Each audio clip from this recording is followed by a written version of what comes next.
voilà, que l'idée c'est que ça soit partagé. Donc j'ai bien noté hein, que certains ne voulaient pas que leur image soit utilisée. Donc pour ceux qui veulent pas qu'on utilise leur image, faudra que faudra pas que vous allumiez votre webcam si à un moment vous prenez la parole. Voilà. Donc bienvenue. Alors comme vous avez compris, c'est un cycle de webconférence qui est présenté par le réseau rural, par les réseaux ruraux régionaux. Donc voilà, il y a 5 régions qui vous le proposent et à tour de rôle, en fait, on propose une webconférence de présentation d'expérience ou de présentation de réflexion une fois ou par mois ou tous les deux mois, les vendredis de 11h à midi. Donc ça se veut un temps très court pour vous nourrir. Et donc l'idée c'est voilà, c'est un temps court de découverte d'un sujet, d'une expérience, etc. Donc nous, Cap Rural, on est animateur du réseau rural Auvergne-Rhône-Alpes et donc l'expérience qu'on va vous présenter, qu'on a demandé au 8 Fab Lab de vous présenter, alors c'est la deuxième fois que le 8 Fab Lab fait cet exercice parce que quand on avait lancé ce cycle de conférence, il y avait déjà eu une présentation du 8 Fab Lab, mais là on voulait faire un focus sur une expérience à laquelle nous-mêmes on a participé et qu'on trouvait intéressant aussi de vous soumettre parce que aussi dans la manière de l'avoir travaillé et parce que ça posait aussi tout un tas de questions, d'enjeux autour de l'appropriation des outils numériques et notamment autour d'outils qui sont en émergence et qui se développent pas mal, qui sont les outils de conception et d'impression 3D. Voilà, donc c'est pour ça qu'on a sollicité à nouveau le 8 Fab Lab. Donc je passerai tout à l'heure la parole à Marilyn. Hein. Je pense que je vous donne quelques règles de bonne conduite, mais on aura des temps de présentation de Marilyn. On vous proposera deux temps d'échange questions-réponses après 2 séquences d'intervention de Marilyn. Pendant les temps d'intervention de Marilyn, on vous demandera de couper votre webcam et votre son pour que ça n'interfère pas sur la qualité du son. Voilà. Et puis pendant l'intervention, vous pouvez poser vos questions par chat, je les relèverai. Et je les relèverai et puis on pourra les reprendre pendant les temps d'échange questions-réponses. Voilà. Et bien sûr, pendant les temps d'échange questions-réponses, je pourrais vous autoriser à ouvrir vos micros et votre webcam et vous pourrez vous présenter et poser votre question. Voilà. Alors, comme on a perdu un peu de temps, donc je vous propose tout de suite de passer la parole à Marilyn. Et Marilyn, je vais te mettre en partage, voilà, en présentatrice. Comme ça, tu pourras partager ton support de présentation. Voilà. Merci Marilyn. Alors, ton micro. On ne t'entend pas. Non. Ici, voilà. Est-ce que vous m'entendez? Bonjour à tous. Eh bien oui, ce matin, j'ai encore le plaisir de pouvoir présenter le travail qu'on a fait dans le cadre du projet 3D 3 Terres et qui a été accompagné par Cap Rural. Alors, je vais juste essayer de réduire la fenêtre qui me gêne. Ensuite, je fais ça. Juste un petit réglage pour pas être gêné. Bon. Voilà. Voilà. Donc, pour rentrer, je n'arrive pas à faire défiler le diaporama. Si, ça y est. Voilà. Donc, pour vous situer, je vous présenterai, je ferai une première rapide présentation de ce qu'est le 8 Fab Lab et pour ensuite vous parler de cette expérimentation qu'on a menée depuis 2018 et qui a vraiment été un projet d'expérimentation et où d'ailleurs aujourd'hui on réfléchit à la suite de ce travail-là.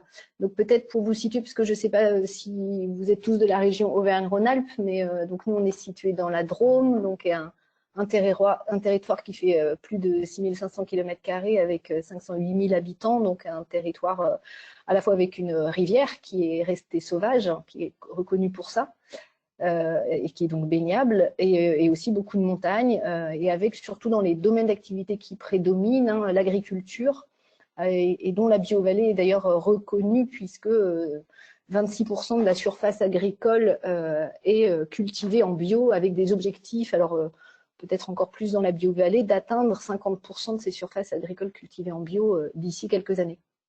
Un territoire qui se développe aussi énormément autour du tourisme, et avec aussi dans les domaines et les secteurs d'activité prédominants l'artisanat et l'industrie, industrie de la plasturgie notamment, et tout le long de la vallée du Rhône, voilà, qui sépare de l'Ardèche. Et donc nous, on est situé dans la vallée de la Drôme, donc à Crest exactement, entre Valence et Die, et dans un territoire qui s'étend en effet de Die à l'Oriol et qu'on appelle la Biovallée, voilà, le long de cette rivière, entre le Vercors et la forêt de Soux.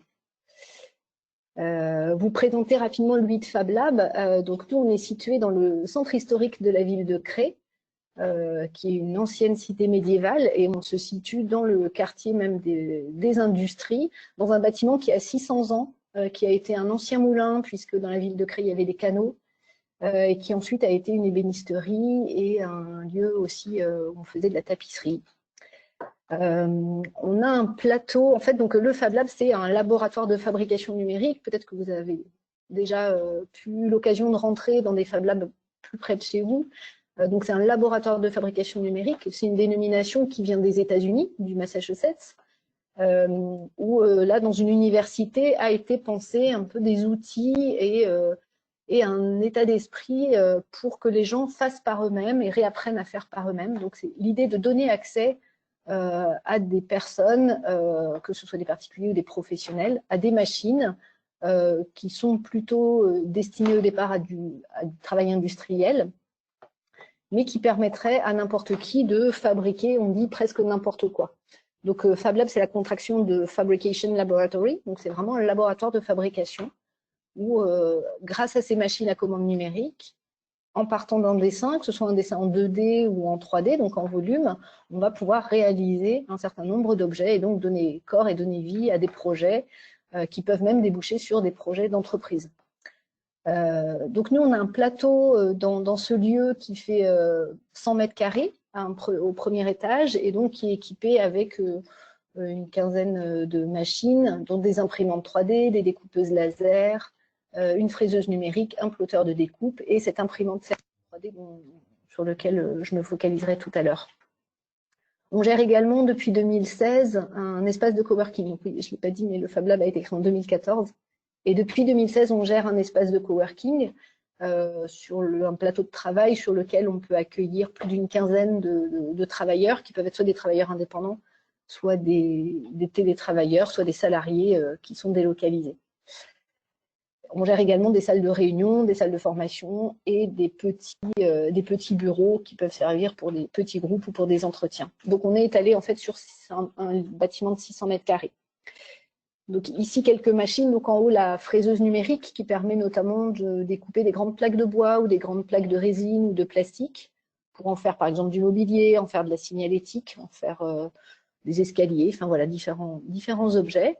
En haut à droite la découpeuse laser qui permet là de découper un certain nombre d'objets, de matières, carton, bois, papier, tissu, on peut aussi graver du verre, on peut un peu graver pas mal de choses sauf le métal. Et puis des imprimantes 3D qui sont un peu la machine emblématique des Fab Labs, où en effet, plutôt que d'imprimer en 2D, on rajoute un axe, donc l'axe Z, en plus de l'axe X et de l'axe Y, où par couches successives, on vient déposer du fil plastique qui est fondu et chauffé à plus de 200 degrés et qui, par couches successives, va former un objet qu'on a décidé et qu'il ne serait a priori pas possible de faire à la main. C'est tout l'intérêt de ces imprimantes 3D. Et on a, nous, la chance d'avoir une méga 3D, donc c'est cette grande machine en bas à droite, qui permet de faire des pièces et des volumes d'environ 1 mètre carré. En tout cas, on est sur un plateau de 1 mètre par 1 mètre. et qui a été conçu, inventé d'ailleurs au Fab Lab, grâce à un partenariat avec une entreprise locale et des ingénieurs. Alors, le Fab Lab, ça sert à quoi? Dans un Fab Lab, on peut faire beaucoup de choses. Nous, on a des activités qui sont très diverses. La première utilisation des Fab Labs, c'est pour les personnes, particuliers ou professionnels, de pouvoir venir utiliser des machines qui ont été mutualisées à cet endroit-là, enfin, qui ont été acquises et qui sont partagées à cet endroit-là pour fabriquer des objets, plutôt que d'investir soi-même. C'est un lieu aussi d'apprentissage et de formation. Nous, on est organisme de formation professionnelle, mais on propose aussi aux personnes de s'initier et de découvrir l'utilisation des machines ou de découvrir les logiciels de dessin, que ce soit le dessin 2D ou le dessin 3D en volume. Donc c'est vraiment un lieu aussi d'apprentissage et où on est aussi beaucoup dans la pédagogie par le faire et par les pairs, donc c'est-à-dire par les autres personnes qui œuvrent, soit les salariés, soit d'autres usagers de la communauté du 8. C'est aussi un endroit où on peut partager un espace de travail, puisque le lab est un lieu ouvert à tous, donc on peut venir dans le lieu voilà, chaque jour, puis sur des temps aussi particuliers qu'on anime. C'est un lieu pour échanger et concrétiser ses idées, donc partager ses idées, venir trouver de l'inspiration, trouver des conseils, trouver d'autres compétences qu'on n'a pas aussi. C'est un lieu pour prototyper, alors notamment pour les professionnels, pour réaliser un objet rapidement, à moindre coût, et vérifier l'usage par des allers-retours en vue de l'améliorer et de vérifier que c'est le bon objet, c'est la bonne forme qu'on a donnée à l'objet. C'est aussi un lieu de réparation d'objets, puisque nous, on anime un atelier réparation gratuit tous les jeudis soirs de 18h à 21h. Et on propose également des ateliers pour découvrir en effet l'utilisation, comme je le disais, des logiciels, des machines numériques, voilà, de l'électronique aussi.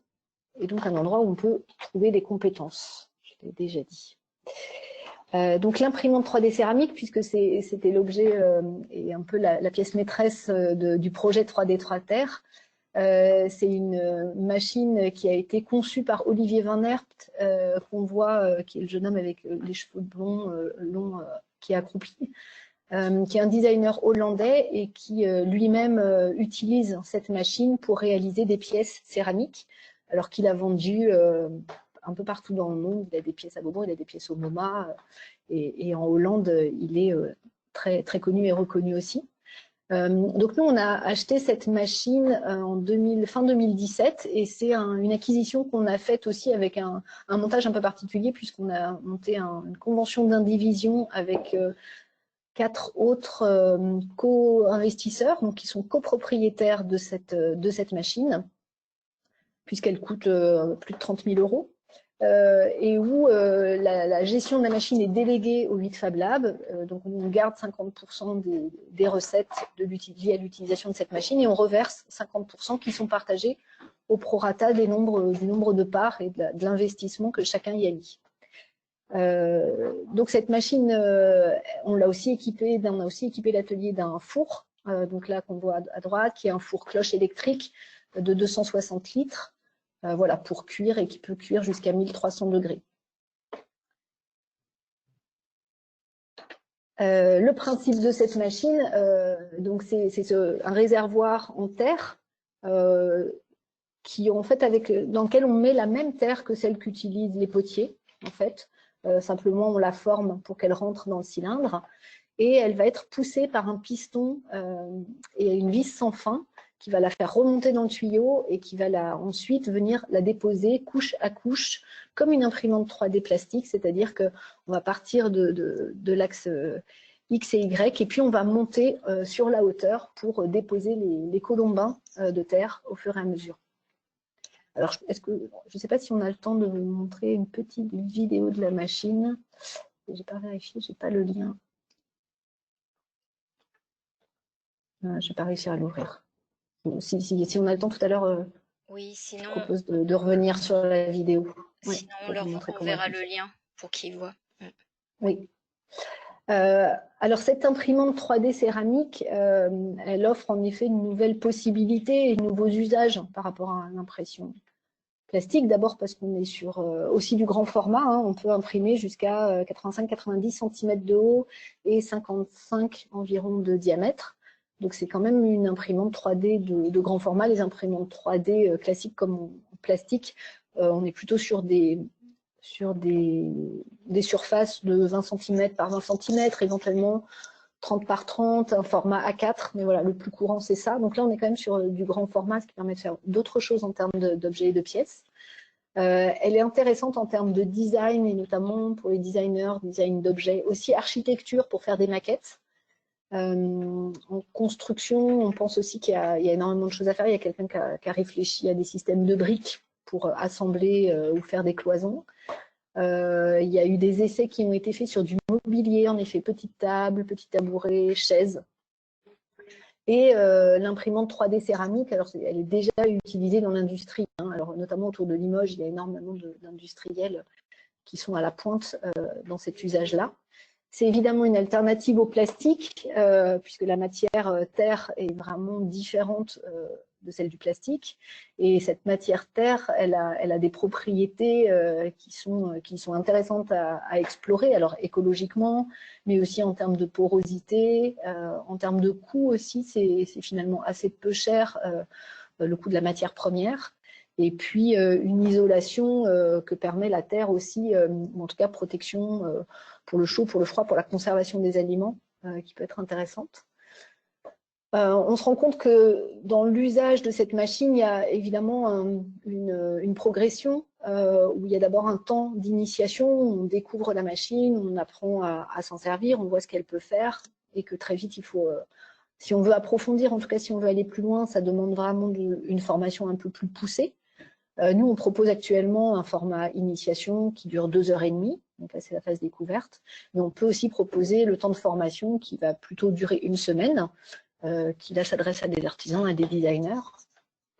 Et puis après, il y a potentiellement un autre temps qui est plutôt de l'ordre de l'expérimentation, c'est-à-dire faire énormément d'essais et faire de la recherche avec cette machine, qui là peut prendre plusieurs jours en fait.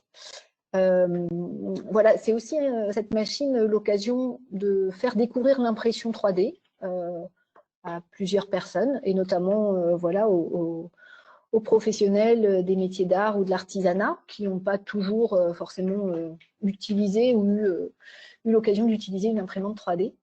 Et puis pour nous, ça a été vraiment l'occasion de faire ce lien avec le territoire. On est sur un territoire dans la Drôme où avec une forte culture potière, alors traditionnelle évidemment, avec le village de Cliouskla, avec Dieulfi et aussi la maison de la céramique qui aussi propose des formations hein, et a une école, puis d'autres acteurs de la céramique, puisqu'il y a aussi des industriels dans la Drôme qui fabriquent des fours, qui fabriquent des objets de table, comme je pense à Revol notamment, ou qui vont fabriquer des isolateurs aussi électriques, comme Seralep. Voilà, donc c'était l'occasion aussi de faire le lien avec le territoire et avec tous ces acteurs professionnels ou publics qui travaillent dans le domaine de la céramique.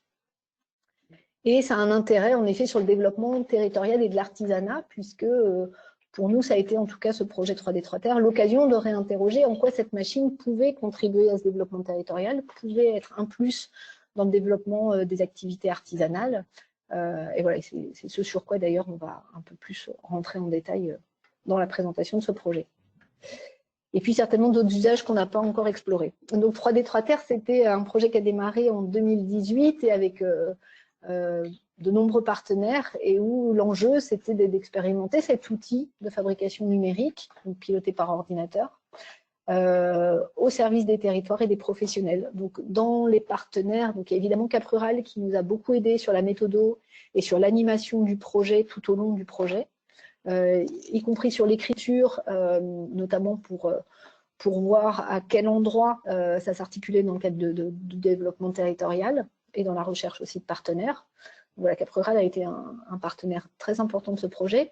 On a mobilisé les communautés de communes, alors soit sur leurs compétences culture ou économie, donc c'est le cas pour la communauté de communes du Val-de-Drôme, pour la communauté de communes de Dieulfi-Bourdeaux, la communauté de communes du Crétois Pays de Saillant, puisque dans le cadre d'un financement leader, voilà, la communauté de communes Pays de Saillant fait aussi partie de ça.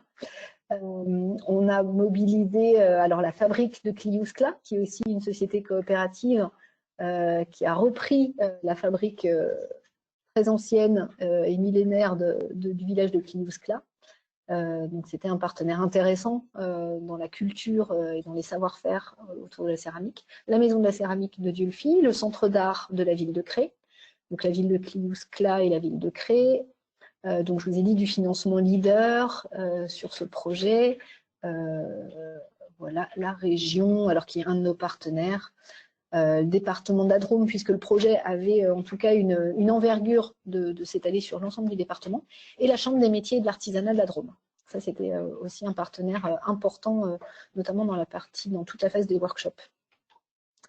Et ce projet, il s'est monté d'abord parce qu'on l'a organisé et planifié. Donc, il y a eu une première phase préalable qui a été de rechercher justement ces partenaires, d'aller les mobiliser, de leur présenter le projet et de le discuter avec eux, tant les territoires et les partenaires institutionnels et professionnels que les professionnels eux-mêmes qui allaient pouvoir participer à cette expérience, donc les céramistes, les artistes, les sculpteurs, les designers. Donc il y a eu ce premier temps de travail, un comité de pilotage qui a été monté et qui réunissait justement l'ensemble de ces partenaires, et puis une première réunion de lancement en septembre qui en parallèle voilà, permettait aussi, on avait récupéré les retours des professionnels grâce à un questionnaire pour pouvoir vérifier l'intérêt des participants. Ensuite, l'expérimentation technique, elle a duré de l'automne 2018 jusqu'à l'été 2019. Donc là, ça a été une vingtaine de personnes, mais j'y reviendrai, qui ont participé à 3 workshops, où ça a été une phase pour apprendre à se servir de cette imprimante 3D, créer des pièces, apprendre à se servir des logiciels de conception 3D, et où du coup on a fait des workshops. Il y a eu un premier workshop en novembre, puis un en janvier, puis un en février, et où ensuite les professionnels sont revenus pour fabriquer leurs pièces en vue d'une exposition. Et ensuite, l'exposition a été présentée à l'automne 2019, donc entre septembre et décembre, dans 3 lieux, et j'y reviendrai aussi, où on a lancé l'expo en septembre pour ensuite faire vraiment un travail de bilan en janvier. En parallèle de l'expo, sur chacun des lieux, on avait organisé des ateliers qui étaient ouverts au public et ouverts aux habitants. Voilà, et tout ça, ça a été un travail de suivi, d'observation, donc qui était plutôt piloté par le comité de pilotage, sur la base de questionnaires, sur la base d'entretiens individuels et d'une grille d'observation et d'évaluation voilà, qu'on avait définie au préalable. On voulait vraiment s'attacher à repérer certaines choses, certains enjeux, notamment économiques, en termes de créativité, de création artistique et en termes d'accompagnement. Voilà, qui nous ont permis d'alimenter à la fois les ateliers, de faire des allers-retours et d'avoir une observation un peu fine de ce qui se passait quand on introduisait cette machine auprès des professionnels. Voilà, donc sur ce projet, on a eu 18 professionnels impliqués, plus des partenaires locaux, donc des professionnels qui sont des designers, des plasticiens, des céramistes, un sculpteur aussi, et qui viennent principalement des territoires de Dieulefit et des territoires de la communauté de communes du Val-de-Drôme. On a eu une personne du territoire de Saint-Us, qui est aussi un territoire dans la Drôme qui a une forte culture côtière. Et puis les partenaires professionnels que je citais déjà tout à l'heure, ceux des collectivités, des professionnels, des chambres consulaires, voilà, ou des organisations vraiment liées au développement local. Donc comme je le disais, ça s'est déroulé en 3 workshops. On a donc sur les 18 professionnels, on a fait des groupes de 6-7 personnes qui sont venus essayer pendant une semaine la machine et découvrir, pour ceux qui ne les connaissaient pas, les outils de conception 3D en volume par ordinateur. Donc là, il y avait plusieurs outils aussi qu'on a pu montrer, à la fois des logiciels, mais aussi des casques de réalité virtuelle, où je ne suis pas sûre qu'on ait essayé le scan 3D, mais c'était aussi un outil possible pour concevoir des pièces en 3D. Donc il y avait tout un premier travail d'appropriation de ces outils et de conception sur l'ordinateur, puis ensuite le passage sur la machine pour imprimer ces objets et et donner corps à ces créations. Donc voilà, on voit là sur ces photos aussi qu'en fait les céramistes et les professionnels interviennent manuellement sur les pièces. C'est aussi une des spécialités, des spécificités de cette machine, c'est-à-dire qu'elle ne fait pas seule, cette matière-terre, elle est vivante, on peut la retoucher, la manipuler. Alors pendant l'impression, juste après quand la terre est encore un peu meuble, mais encore après quand la terre est sèche ou quand elle est cuite pour un émaillage ou pour un décor. Et là, donc, on voit en bas les professionnels qui battent la terre avant de la mettre dans le cylindre.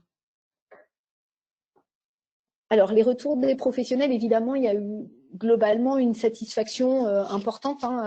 Ils sont globalement très satisfaits. Alors, d'abord, d'avoir découvert la machine, d'avoir découvert le lieu. Ils nous ont fait des retours plutôt élogieux sur, en effet, l'encadrement de l'équipe. Et un des retours aussi importants, c'est en même temps leur souhait d'aller plus loin dans l'usage des outils numériques. Pour certains, ils se sentaient, ils avaient beaucoup d'appréhension sur ces outils numériques. Mais finalement, en les essayant, pour la plupart, il y a une envie de mieux les maîtriser, en tout cas sur la partie conception 3D. Et ils imaginent qu'ils pourraient, en effet, de manière occasionnelle, ponctuelle ou plus régulière, pourquoi pas, les introduire dans le cadre de leur création. Et ils pensent que c'est quelque chose, en effet, qui peut les aider à créer des nouvelles pièces et à faire évoluer leur pratique. Voilà ce qu'on peut dire. Ils ont eu aussi, dans les retours, ce qui ressortait fortement, c'était l'intérêt pour le travail en collectif. Pour la plupart, ils sont dans un atelier. Alors, pour certains, ils sont dans des ateliers partagés aussi. Mais là, le travail en collectif à plusieurs apportait un enrichissement parce qu'à la fois, ils pouvaient découvrir les pratiques des autres, avoir aussi les retours et les regards des autres sur leur travail. Et donc, cet échange-là, il a été intéressant pour eux. Et ce qui leur donne même, en tout cas, ils nous disent qu'ils aimeraient développer plus de collaboration avec d'autres professionnels. Et puis, ils identifient des opportunités. Alors, pour eux, il y a des nouveaux outils de conception là qu'ils ont découverts. Ils pensent qu'ils vont pouvoir travailler sur des nouvelles formes de pièces. Pour eux, c'est assez stimulant en termes de créativité et c'est assez aussi innovant pour eux, en tout cas, de s'inscrire dans l'utilisation d'outils numériques. Ils se rendent compte qu'aussi, ça permet d'essayer des nouvelles choses en termes d'échelle, en termes de forme. Donc, cette machine, elle apporte en effet des nouvelles possibilités techniques. On repère aussi des opportunités pour le territoire. Là, c'est vrai que cette machine, c'était aussi donner accès aux outils numériques en milieu rural. Alors, nous, c'est quelque chose qu'on porte depuis 2014, mais c'est aussi pour le territoire, là, allié cette tradition de la terre et le numérique qui peut d'ailleurs au départ paraître un peu contradictoire ou opposable ou opposé. Et en fait, là, on se rend compte que on arrive quand même à allier les deux et que les savoir-faire traditionnels de la terre sont quand même sont même très importants dans l'usage du numérique et que le numérique là, vient juste apporter des nouveaux outils. Mais que tout ça, ça se concilie et ça peut s'articuler. Globalement, il y avait peu de craintes, si ce n'est sur le coût de production ou d'accès à ces outils. Il y avait quelques craintes sur le fait que, comme l'imprimante 3D, elle va imprimer par couches successives, on pourrait penser, et comme elle a une réflexion peut-être un peu arithmétique, mathématique, on peut penser que ça va formater, on va retrouver des pièces un peu assez similaires. Alors, on se rend compte, et vous le verrez quand je vous présenterai quelques œuvres de l'expo, qu'il y a quand même une grande diversité, une grande richesse, et qu'on n'est pas du tout dans ce formatage, même si, évidemment, on voit la patte de l'impression 3D, voilà, qui donne un caractère particulier aux créations et aux œuvres.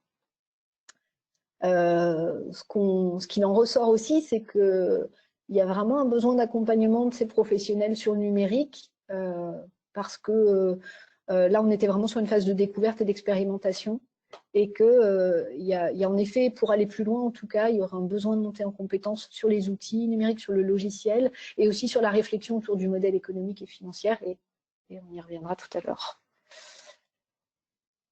Et donc, suite à ces workshops, on a pu présenter une exposition collective d'œuvres céramiques imprimées en 3D, donc qui comprenait environ 80 pièces et qui a été présenté alors à Cliouscla en septembre dernier, à la Maison de la Céramique à Dieulefit en octobre, puis au Centre d'Art à Cré en décembre dernier.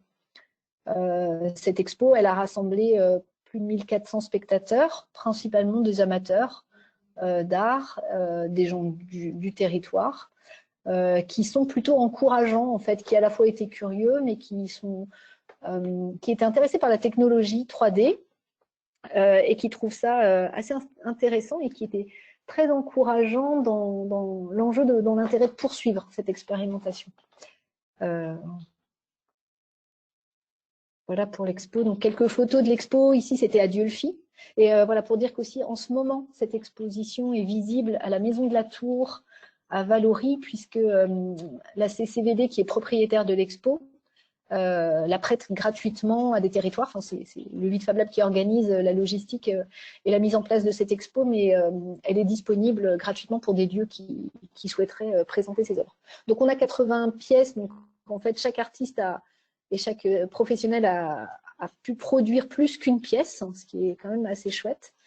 Donc là, c'était à Dieulefit. On peut voir différentes pièces. C'est le travail de Julia Hutto.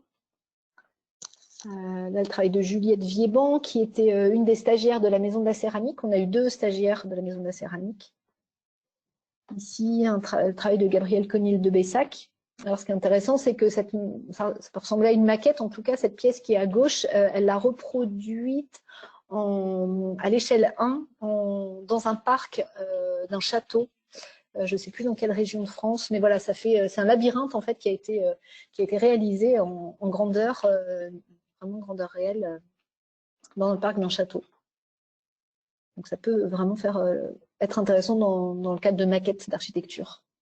Voilà, là le travail de Dany Gilles, là le travail de Damise Bro. Donc en effet, vous devez commencer à voir là sur ces pièces les stries et les strates des lignes qui est un peu la marque de l'imprimante 3D, alors qu'on peut effacer, au doigt ou avec un outil en sortie d'impression, mais en tout cas qui ici a été volontairement laissé par les artistes. Ici le travail de Bastien Joussaume sur des sculptures et des cocons, comme des cocons accrochés avec du tissu d'étoile de lin. Voilà un petit peu. Vous montrer rapidement le projet et je pourrais dans une phase suivante vous en dire plus sur le travail d'observation qu'on a mené avec Cap Rural et d'autres partenaires du comité de pilotage. Oui, et donc maintenant on avait prévu un temps de questions. Oui, c'est ça. Donc on vous propose un petit temps de questions-réponses pour ceux qui souhaitent avoir des précisions. Donc là, je vois que vous n'avez pas forcément laissé de remarques ou de questions par chat, donc, mais là, vous pouvez, pour les personnes qui sont intéressées, poser quelques questions.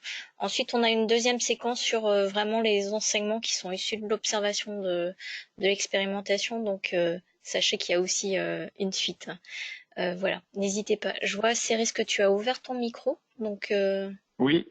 Ouais. Est-ce que tu peux Bonjour. te présenter rapidement? Juste.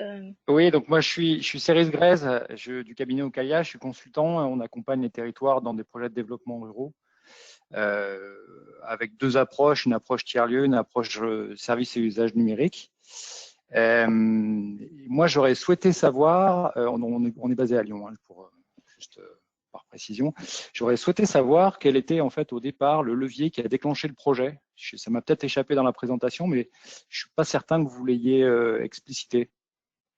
Oui, alors peut-être que vu c'est mea culpa de ma part. Marilyn, peut-être tu me compléteras aussi. En fait, il y avait un questionnement à la fois, déjà d'une part un enjeu pour lui de Fab Lab de travailler cette question de qu'est-ce que cette machine peut provoquer et quelle pourrait être son utilité pour des professionnels du territoire et notamment des céramistes, mais pas que, parce qu'il y avait aussi d'autres hypothèses derrière. Et puis, puisque nous, on était partie prenante, je peux peut-être aussi dire quel était notre intérêt. C'est que, on voit développer ces nouveaux outils qui émergent. En milieu rural, en fait, voilà, c'est des outils qui étaient à l'époque. Aujourd'hui, ça se développe un peu plus, hein, en tout cas pas sur la céramique, mais en tout cas sur l'impression 3D autre. Voilà, on voit des Fab Labs qui se développent en milieu rural, mais ça reste encore des outils confidentiels que les professionnels, et notamment des professionnels qui peuvent être des artisans, des artistes, voilà, et pas que des petites entreprises en milieu rural, n'ont pas forcément accès. Et donc l'une des interrogations, c'est de voir quelles peuvent être les opportunités, mais aussi possiblement les points d'intention ou les risques que peuvent présenter l'arrivée de ces nouveaux outils en milieu rural. Et l'idée, c'était de provoquer en fait l'échange, la rencontre, pour voir ce que ça pouvait être.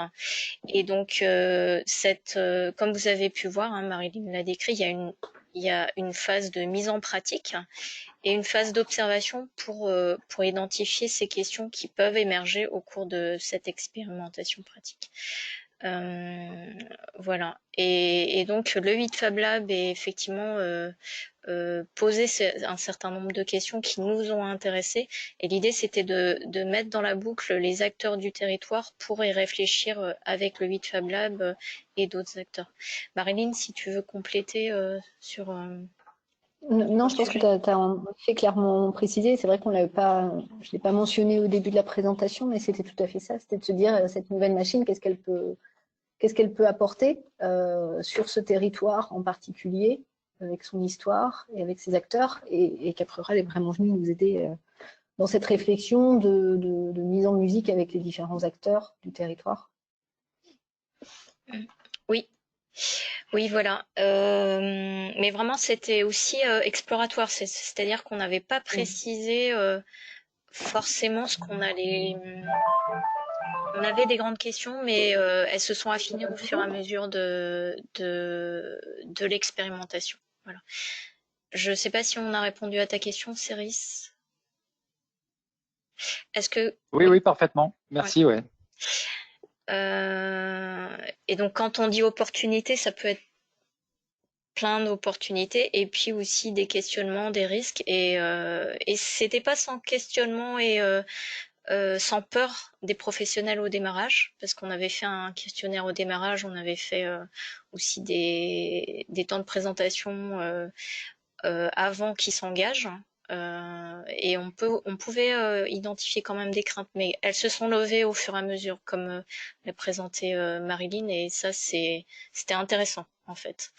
Et puis voilà, on est quand même aussi sur des métiers particuliers. Donc ça, Marilyn l'a insisté, dans le sens où c'est aussi des métiers individuels qui ont encore du mal pour certaines choses à aller vers du numérique. Et là, l'idée, c'était de voir qu'est-ce que ça pouvait provoquer en termes d'appropriation de l'usage des outils numériques et aussi de plus de collaboration dans ces métiers qui peuvent être très fortement individuels. Si on parle des artisans et des artisans d'art. Voilà.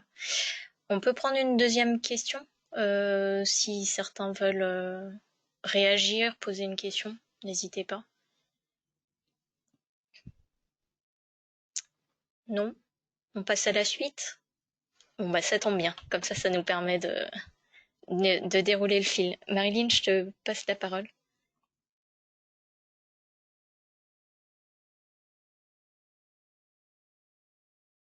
Ton micro. Merci, pardon. Je disais, après la phase de mise en pratique, et en parallèle de la mise en pratique, d'ailleurs, il y a eu tout au long un travail en effet d'observation de cette expérimentation, donc avec au départ la définition des indicateurs de ce qu'on en avait envie d'observer, et il y avait notamment ces deux enjeux clés, c'est-à-dire en quoi le développement, le déploiement de la conception et de l'impression 3D pourrait contribuer à accroître la valeur ou le volume d'activité des professionnels. Et puis, quelles seraient les modalités pour justement créer cet écosystème qui va permettre le développement de ces activités, qui vont être permettre le développement des activités des professionnels qui vont utiliser ces nouveaux outils numérique de conception et d'impression 3D. Comment on peut accompagner ça sur le territoire, quels sont les acteurs qui peuvent accompagner ça aussi. Donc ça, c'était nos deux grandes questions. Voilà. Et donc, on a observé trois domaines, hein, à la fois donc, la création de valeur ajoutée, la question financière du modèle économique et la question de l'accompagnement. Et c'était un petit peu aussi les sujets et les thématiques des 3 ateliers qu'on a menés en parallèle de l'exposition, où on a ouvert largement aux habitants et à d'autres professionnels. C'était une occasion de parler de ce travail expérimental, de l'expo, et aussi de réfléchir à plusieurs avec d'autres regards de professionnels. Donc, en termes de création de valeur ajoutée, on se rend compte que cette machine, elle apporte, elle permet de travailler sur des nouvelles esthétiques. C'est aussi un outil de recherche et de développement. Certains parlent même de recherche fondamentale, c'est-à-dire cet outil, le travail préalable nécessaire à la conception et au dessin amène ces artistes à travailler plus en profondeur sur ce qu'ils veulent faire. Alors que peut-être habituellement sur la céramique, il y a un travail plus organique, plus direct de lien avec la matière, sans forcément une conception préalable dans l'esprit en tout cas, ou formalisée sur papier. La valeur ajoutée, elle vient aussi de ce matériautaire qui va permettre de créer des nouveaux objets. Et puis, on se rend compte qu'on va peut-être pouvoir travailler aussi et plus facilement pour concevoir des pièces plus complexes ou des œuvres imbriquées. Et que, du coup, on va pouvoir faire juste les anses, par exemple, d'un pot ou d'un vase avec cette machine et faire le reste de la pièce autrement et imbriquer différemment les pièces d'une œuvre plus complexe. Et puis, ce qui est attendu en termes de création de valeur, c'est de pouvoir gagner du temps. C'est-à-dire que si la conception d'un objet, en effet, est aboutie, on peut se dire qu'on va pouvoir entrer dans une phase de production où, du coup, on va avoir gagné du temps sur le travail de conception. Si on produit en petite série, par exemple, ou en moyenne série, on a une première phase de conception, mais qui peut être amortie sur de la production en petite et moyenne série. Donc là, on pense que, il y a des hypothèses, hein, parce qu'on en est vraiment à des hypothèses et tout ça, même si on a vérifié un certain nombre de choses, on a plutôt des sentiments assez positifs, assez avancés sur ce que je dis là. Il y a encore des choses qui peuvent être ajoutées ou être encore vérifiées ou étayer de nouveaux exemples. Là, du coup, c'est le travail de designers qui sont venus, qui viennent au Fab Lab régulièrement. Et pour le coup, alors l'anecdote est intéressante parce que Julien, il était sur Orléans et sur Paris et il est venu s'installer il y a plus d'1 an maintenant à Cray.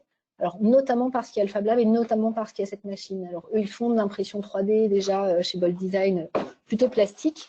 Mais là, le fait qu'il y ait cette imprimante 3D céramique, ça a été déclencheur pour lui de venir s'installer sur le territoire.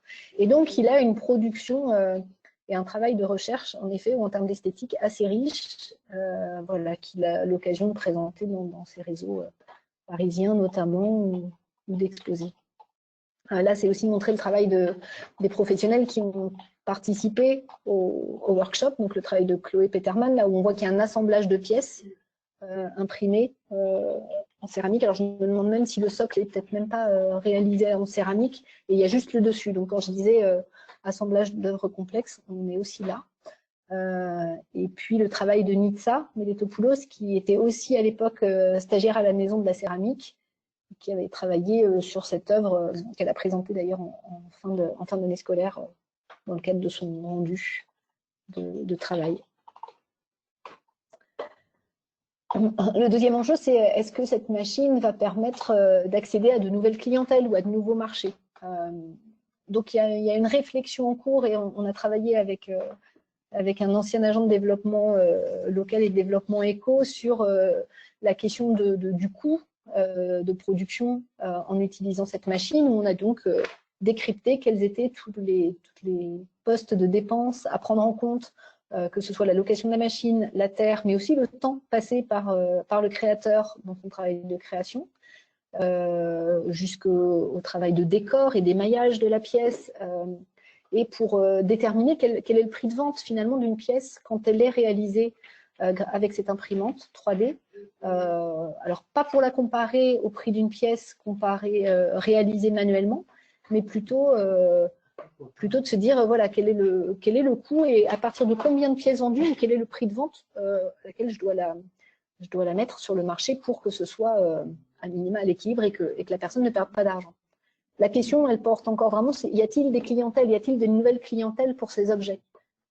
Et ça, c'est encore quelque chose qu'on n'a pas vraiment vérifié. Alors, l'expo proposait des tarifs aux pièces et les gens qui étaient intéressés pouvaient laisser leurs coordonnées pour être mis en relation avec le céramiste en question. Ça a été le cas. Il y a eu 3 ou 4 pièces qui ont été préemptées, on va dire, par des clients. Donc, on voit qu'il y a un intérêt et qu'il pourrait y avoir une nouvelle clientèle. Après, on reste ici sur le territoire de la vallée de la Drôme. Donc, on n'a pas été exploré au-delà de ce territoire dans des lieux d'expo d'art contemporain, par exemple. Alors, actuellement, l'expo, elle est visible justement dans un lieu d'art contemporain dans le sud de la Drôme. Donc, on va voir quels sont les retours suite à cette expo. En tout cas, nous, l'objet de l'expo, elle n'était pas de vendre les pièces, mais vraiment de présenter le travail de l'expérimentation. Donc, on n'a pas non plus insisté et creusé là-dessus. On a juste proposé des prix en face de chaque pièce pour que les gens puissent éventuellement se positionner et se déclarer intéressés. Dans l'accès à ces nouveaux marchés, on se dit qu'il y a des nouveaux circuits, certainement de diffusion et de commercialisation à identifier, peut-être ou à créer, pourquoi pas. En tout cas, là aussi, c'est un endroit de recherche qu'on n'a pas vraiment vérifié, qu'on a essayé d'observer. Alors, l'expérience de Bold, qui lui n'a pas participé au travail des workshops, il y a ce projet 3D 3 Terre qui vient en tant qu'usager par ailleurs au Fab Lab, nous prouve que oui, il y a des circuits de diffusion, alors plutôt peut-être des circuits parisiens et des circuits oui, dans l'art contemporain, et qu'il faut les avoir. Mais voilà, en tout cas, lui, il a réussi déjà à vendre des pièces imprimées en 3D. Et puis, dans l'accès des nouveaux marchés, en effet, on se dit qu'il y a peut-être des collaborations professionnelles qui peuvent favoriser ça, justement, travailler avec justement le secteur, des secteurs spécialisés ou permettre la rencontre entre un artiste céramiste et un designer aussi, puisqu'on se rend compte que là, il y a des compétences complémentaires. Le designer va certainement déjà savoir, va pouvoir concevoir en 3D la pièce, et le céramiste a le savoir-faire de la terre et de ce matériau. Du coup, ces collaborations, elles peuvent être riches aussi et donner accès, pourquoi pas, en effet, à des nouveaux marchés, c'est-à-dire à une nouvelle clientèle liée à la collaboration de ces deux réseaux.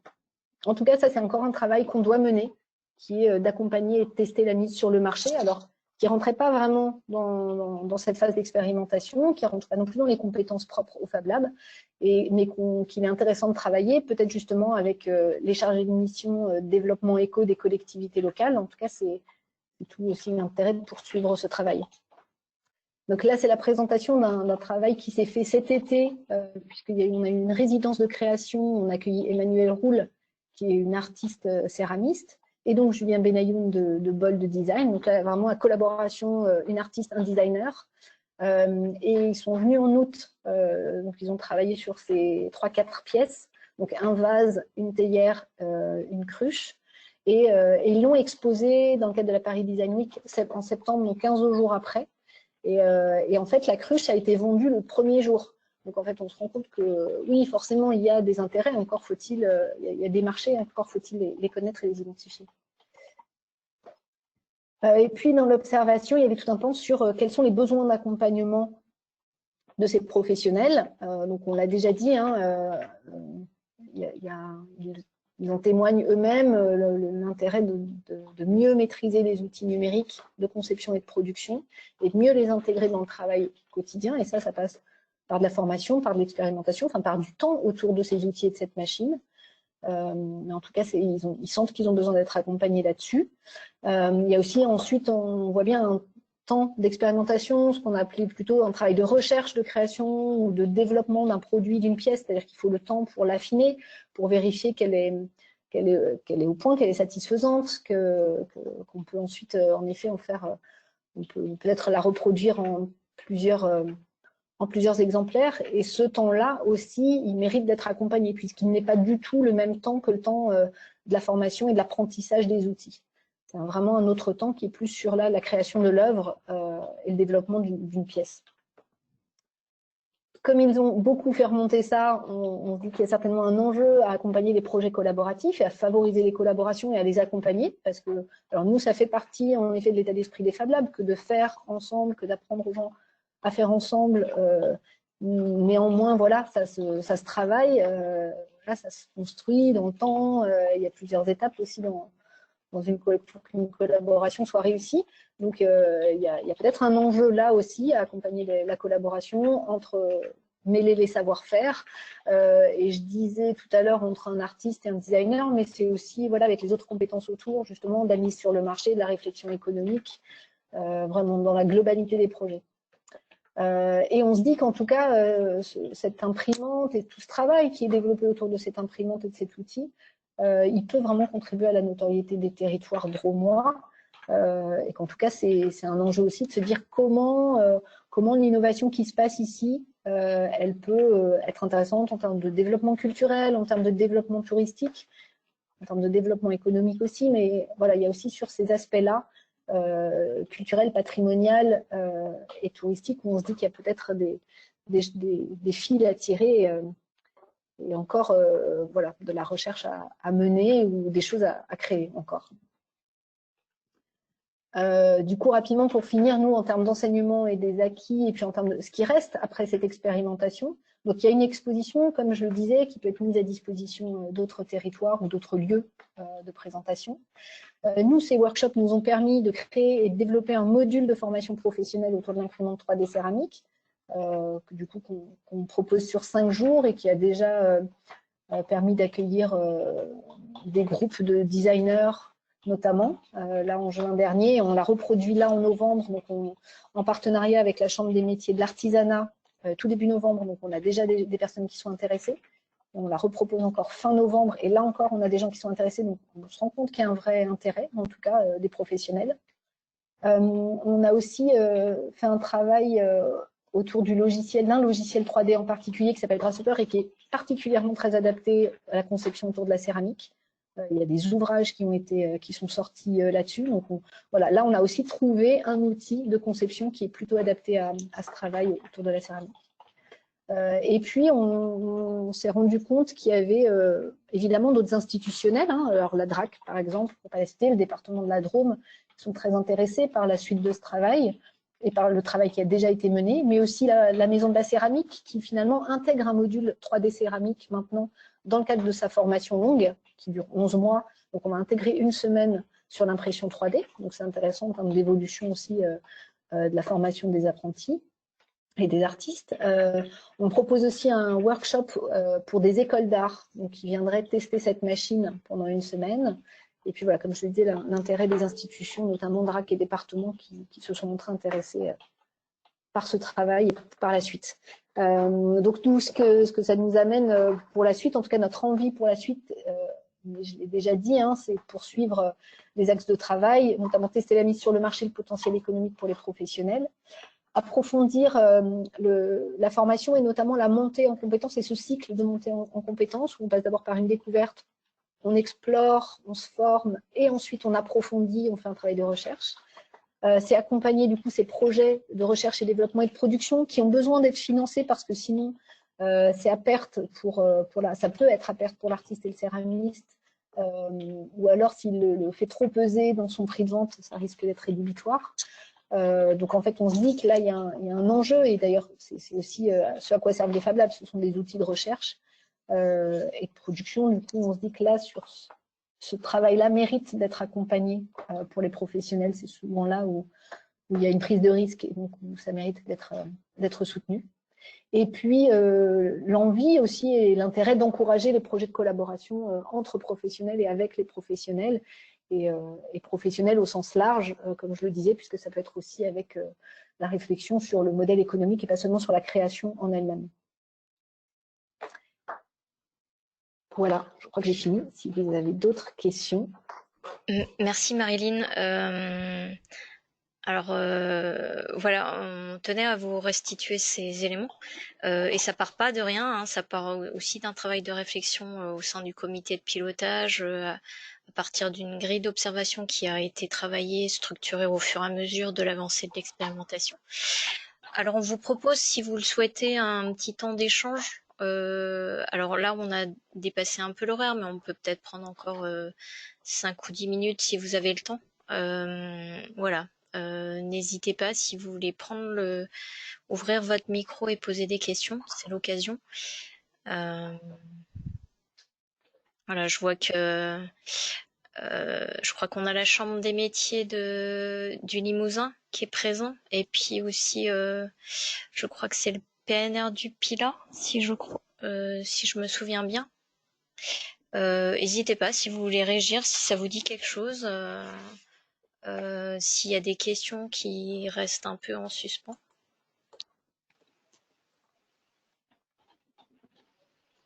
Pas de questions?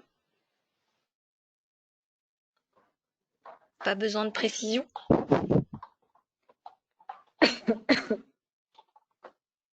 Donc c'était clair. Oui, c'est de nouveau, Céris. Moi, j'aurais souhaité savoir, vous avez balayé un petit peu les différentes actions qui pouvaient potentiellement faire suite à cette première expérimentation. Est-ce qu'il y a d'ores et déjà un calendrier, des actions concrètes qui sont programmées pour les mois pour les mois qui viennent, avec toute la difficulté qu'on a évidemment dans la période actuelle de programmer des choses en présentiel? Alors, pas directement. Notre souhait, c'était justement de co-construire la suite de l'expérimentation en réunissant à nouveau les professionnels et en impliquant à nouveau et les professionnels céramistes et les institutions, enfin les partenaires, que ce soit la Chambre des métiers, les collectivités locales, les communes, voilà, les acteurs voilà, du territoire sur ce sujet. Donc et puis il y a eu surtout les échéances là, des élections communales et intercommunales qui nous ont un peu décalé dans le projet. Alors il y a eu en effet le Covid où là on a complètement été bloqué, et puis ensuite voilà ce décalage avec les élections municipales. Ce qui fait que là, la suite du calendrier très concrètement, c'est un point technique en novembre avec les chargés de mission et les agents des collectivités territoriales pour construire ensemble déjà la stratégie pour impliquer les nouveaux élus, puisque là, il va y avoir un travail, un temps d'appropriation, en tout cas du projet, de ce qui s'est passé par les nouveaux élus qui arrivent pour les impliquer. Donc ça tombe bien, en même temps, on est au début de leur mandat. Mais donc voilà, on est plutôt dans cette phase-là de remobiliser l'ensemble des acteurs, et notamment les collectivités, pour ensuite construire le programme ensemble. C'est-à-dire qu'on a déjà des pistes en effet assez concrètes sur ce qu'on pourrait faire et comment ça pourrait se décliner en termes d'action. Néanmoins, nous, au Fab Lab, on se rend compte que la question de la gouvernance se pose, c'est-à-dire que sur la question des modèles économiques, on ne peut pas être seul à accompagner ça. C'est quelque chose qui nous dépasse, qui est un enjeu beaucoup plus global pour les professionnels, et où je pense que c'est important que les collectivités locales ou la Chambre des métiers viennent apporter leurs compétences à cet endroit-là. Donc là, il va s'agir de se dire qu'est-ce qu'on fait et qui fait quoi. Donc j'espère que début 2021, en tout cas, on aura un grand temps de travail. Alors on se dit que ça pourrait prendre la forme d'une journée de colloque où on présente le travail qui a été fait et où on se remobilise en groupe de travail l'après-midi pour construire ensemble la feuille de route à suivre, par exemple. Oui, je ne sais pas si vous avez compris, mais c'est vraiment une réflexion du projet pour une montée en puissance progressive. Et cette première phase d'expérimentation, ça a permis vraiment d'identifier, bon là, c'est en 1 heure d'une webconférence, mais il y a il y a des questions beaucoup plus précises derrière qui sont développées. On a 12 pages d'enseignements qui sont plutôt assez précis. Et ça a permis, je pense, tu confirmeras, Marilyn, de bien préciser en fait les éléments à approfondir pour aller vers la suite et de l'expliciter aux partenaires qui ont participé à cette première phase, et de pouvoir aussi le présenter et l'argumenter auprès d'autres nouveaux partenaires. Et notamment, Marilyn, tu nous confirmeras, mais Ça a été l'occasion pour vous d'aller contacter les gens de la région, la DRAC, de présenter aussi le projet à d'autres acteurs qui se sont montrés intéressés, d'ouvrir en fait.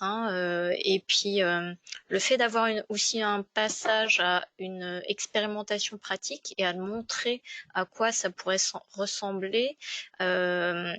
Et ben par exemple, les céramistes ont pu se confronter en fait à ce que ça pouvait, au regard du public, au regard aussi de leurs pairs, et à nous faire remonter tout un tas de questions, d'interrogations. Il me semble, Marilyn, tu nous confirmeras, mais ces questions d'ordre économique, elles étaient très fortes. On ne pensait pas que ça émergerait aussi fortement. Heureusement qu'on avait aussi quelqu'un dans le comité de pilotage qui était sensible aussi à ces questions-là et qui a permis d'aller de manière un peu plus fine, un peu plus loin sur cette question-là. Oui, tout à fait. Et sur la question économique, la première question qui se pose, c'est pour les professionnels, c'est le coût d'accès, rien que le coût de location et le temps que ça prend de rechercher en utilisant cette machine, puisque nous, on loue la machine à la journée. Et donc, ça peut être le premier frein si derrière, ils n'arrivent pas à sortir une pièce. C'est à ça que je pense quand on parle de recherche et développement, c'est comment on finance cette partie-là. Et puis, dans l'atelier, il y a eu aussi en effet une question autour du partage de la valeur entre les gens qui font la pièce et les designers qui la conçoivent et les industriels qui vont peut-être la reproduire. Du coup, il y a eu à un moment cette tension qui est ressortie sur comment on partage les richesses de la vente ou les revenus de la vente d'une pièce ou deux pièces. Voilà, plus comment en effet on peut soutenir ce temps de création, ce travail de création. Pendant l'expérimentation, en fait, les professionnels n'ont rien eu à payer. En fait, on les a invités à venir, ils ont été volontaires, et donc ça a été facile entre guillemets de les mobiliser pendant une semaine. Il y avait quand même un peu l'appréhension de l'expo qui, après coup, on a remarqué que ça avait mis une certaine pression ou tension à certains parce qu'il y avait quand même la restitution de leur travail et donc ils allaient être visibles. Alors, ils ont l'habitude, ça fait partie de leur métier. Mais là, il y avait quand même cette petite appréhension en plus avec un nouvel outil qu'ils ne maîtrisaient pas forcément. Mais oui, la question économique est ressortie fortement et on s'est aussi rendu compte de la précarité de ces professionnels, pour certains, en tout cas pour les artistes, davantage peut-être que pour les potiers et que les artisans. Mais en tout cas, oui, il y a plein de questions que ça soulève. Et si je peux compléter, il y a aussi une réflexion, enfin en tout cas c'était aussi notre point d'attention du côté de Cap Rural, c'est comment en fait on travaille la question de l'innovation sur ces questions-là et de la phase d'émergence de pratiques nouvelles pour des professionnels, pour des acteurs locaux, etc. Et donc passer par une phase d'expérimentation et de passage à du concret, c'était très intéressant, qui pouvait ouvrir à identifier tout un tas de questions qui permet après d'identifier ce qu'il faudrait travailler par la suite. Donc c'est une phase de préparation qui est intéressante, je pense, à avoir pour ceux qui sont dans l'accompagnement de projets à l'innovation et le HIT Fab Lab en fait partie. Voilà. Est-ce que vous avez d'autres questions, des réactions? Voilà. Et puis sinon, en tout cas, Marilyn, je ne sais pas si la synthèse du projet que vous avez rédigé, on pourra la communiquer. Si, complètement. Ouais. On a fait une synthèse en 6 pages qu'on peut vous faire passer. Voilà. Et puis pour les personnes que ça intéresse, donc je pense qu'on mettra en ligne, si tu nous l'autorises, Marilyn, le PowerPoint. Vous pouvez nous laisser aussi dans la foulée, j'ai vos adresses mail, donc je pourrais vous envoyer le PowerPoint aussi. Il y a des éléments aussi sur le site internet du HIT Fab Lab. Voilà. Donc là, on peut prendre encore quelques dernières questions, mais s'il n'y en a pas, on clôt la webconférence. Et puis, si vous avez des questions, bien sûr, vous pouvez revenir vers nous. Pas de questions? C'est encore possible. Merci beaucoup, en tout cas. Oui. Merci. À vous. Oui. À très bientôt. Au revoir. Oui, merci. Au revoir. Au revoir. Au revoir. Bonne journée alors. Et merci à toi, Marilyn. Rien. Ouais. Ciao. Ouais, ouais.